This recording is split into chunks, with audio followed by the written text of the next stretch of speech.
Chief minister के चंद्रशेखर राव ने जारी माह के अवाखिर तक कबायलियों में 11,50,000 एकड़ पोडू लैंड यानी जंगलाती अराजी तकसीम करने का ऐलान किया। रियासती असम्बली में वक्फे सवालात के दौरान इस मसले पर कांग्रेस और दीगर जमातों की जानिब से पूछे गए सवालात का जवाब देते हुए चीफ मिनिस्टर ने कहा कि पोडू लैंड की तकसीम एक बड़ा मसला है, क्योंकि बाज़ कबायली अफराद जंगल की अराजियात पर नाजायज कब्जे कर रहे हैं और इस पर मिल्कियत का दावा पेश कर रहे हैं। बाज़ आला ज़ात के अफराद कबायली लड़कियों से शादी करते हुए कई अराजियात पर कब्जा किए हुए हैं और उसे पोडू लैंड करार देते हुए मिल्कियत देने का मुतालबा कर रहे हैं। उन्होंने कहा कि कबायली अफराद और पुलिस और महकमे जंगलात के अहदेदारों के दरमियान वक्फे से तसादुम के वाक़यात भी इस सिलसिले में पेश आ रहे हैं।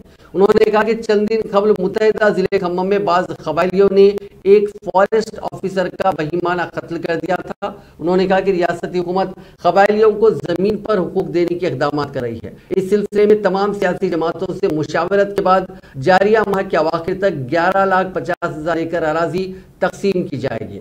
उन्होंने कहा कि वक्फे से जंगलाती अराजियात पर कब्जे हो रहे हैं। रियासत में फिलवक्त 66 लाख एकड़ जंगलाती अराजी है।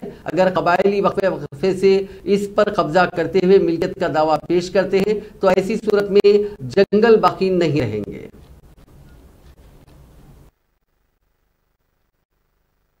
అధ్యక్ష తమరి అనుమతితో ఈ తీర్మానాన్ని ప్రతిపాదిస్తున్నాను।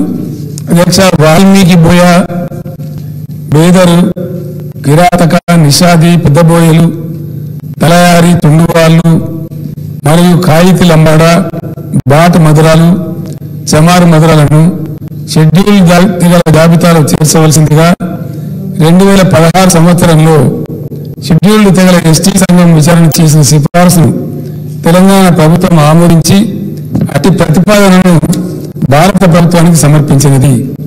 కానీ ఇంతవరకు ఎటువంటి స్పందన రాలేదు।